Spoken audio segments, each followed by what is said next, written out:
AP సార్వత్రిక ఎన్నికలు కాకరేపుతున్నాయి. రాజకీయ పక్షాల్లో జూన్ 4 టెన్షన్ నెలకొంది. మే 13న పోలింగ్ పూర్తయిన నాటి నుంచి ఎంతో ఉత్కంఠగా ఇటు రాజకీయ పార్టీలు అటు ప్రజలు ఫలితాల కోసం ఎదురు చూస్తున్నారు.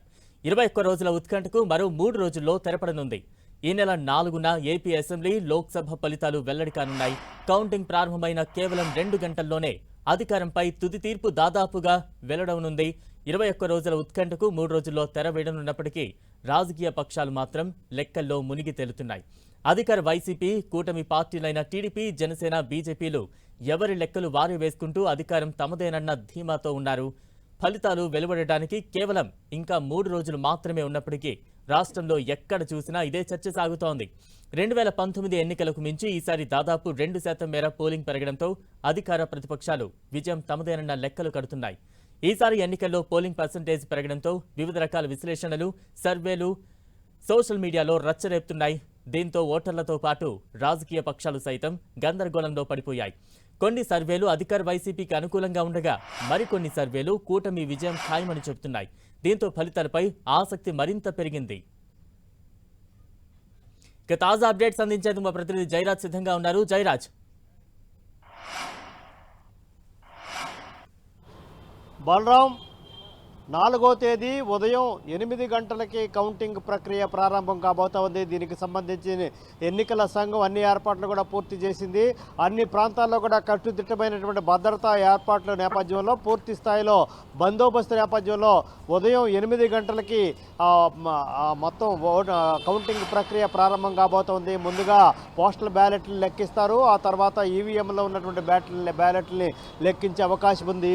దీంతోపాటు 10-11 గంటల మధ్య తుది ఫలితాలు వెలువడే అవకాశం ఉంది. ప్రతి 30 నిమిషాలకు ఒకసారి రౌండ్ పూర్తి చేసి వాటి ఫలితాలు వెలువడించే అవకాశం ఉంది. మధ్యాహ్నం కల్లా ఒక క్లారిటీ వచ్చే అవకాశం ఉంది. ఏ పార్టీకి ఆధిక్యత కొనసాగుతోంది, ఏ పార్టీ అధికారంలోకి వచ్చే అవకాశం ఉంది అనేటటువంటి అంశం మధ్యాహ్నం 2-3 గంటల మధ్య కల్లా తేలే అవకాశం ఉంది.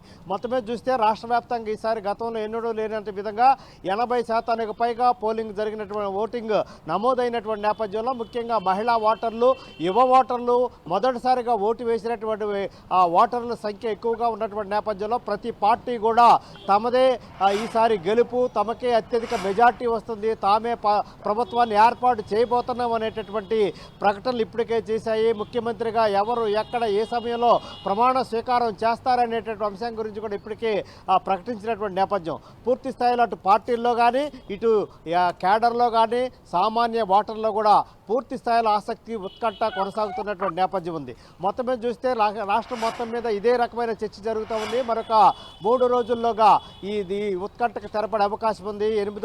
4వ తేదీన 8 గంటలకల్లా ప్రారంభమయ్యేటటువంటి కౌంటింగ్ ప్రక్రియ ప్రారంభమైన తర్వాత 2 గంటల్లోగా ఒక క్లారిటీ వచ్చే అవకాశం ఉంది. దీనికి సంబంధించినటువంటి బెట్టింగ్ల ప్రక్రియ కూడా కొనసాగుతుంది. ముఖ్యంగా ఇటు కూటమి, వైసీపీ నేపథ్యం, ఎవరు గెలుస్తారు, ఎవరు అధికారంలోకి వస్తారు, ఎవరికి ఎంత మెజార్టీ రాబోతా ఉంది, ఏ నియోజకవర్గంలో ఎవరికి ఎంత మెజార్టీ వస్తుంది, నియోజకవర్గంలో ఎవరు గెలుస్తారనే అంశానికి సంబంధించి బెట్టింగ్ ప్రక్రియ కూడా చాలా వేగంగా ఎక్కువగా జరుగుతున్నటువంటి పరిస్థితి నెలకొంది. దీంతోపాటు అన్ని పార్టీలు కూడా పూర్తి స్థాయిలో వారు తప్పకుండా అధికారంలోకి వస్తామని పైకి చెబుతున్నప్పుడు కూడా లోపల మాత్రం ఎవరికి ఉండేటటువంటి ఆందోళన, ఎవరికి ఉండేటటువంటి గుబులు వాళ్ళలో ఉంది.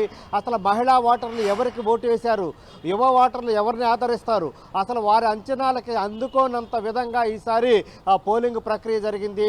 ఎక్కువ పోలింగ్ ఓటింగ్ శాతం నమోదైనటువంటి నేపథ్యంలో ఎక్కువ నమోదైనటువంటి పోలింగ్ ఎవరికి దరిజేస్తారు, ఎవరిని గెలిపిస్తారు, ఎవరిని అధికారంలో తీసుకొస్తారనేటటువంటి అంశానికి సంబంధించి కూడా చర్చ జరుగుతున్న నేపథ్యంలో 8 గంటలకల్లా 4వ తేదీ 8 గంటల నుంచి ప్రారంభమయ్యే ప్రక్రియకి కౌంటింగ్ ప్రక్రియకి అన్ని ఏర్పాట్లు కూడా ఈసీ చేసింది. మరోవైపు పోలీసు బందోబస్తు కూడా పూర్తి స్థాయిలో కొనసాగుతూ ఉంది. కేంద్రం నుంచి పారామిలిటరీ దళాలు అన్నీ కూడా వచ్చి ఎక్కడైతే అవాంఛనీయమైన సంఘటనలు జరుగుతాయో అక్కడ అదనపు ఫోర్సులను కూడా మోహరించేటటువంటి పరిస్థితి ఉంది. Balaram, right, thank you Jayaraj.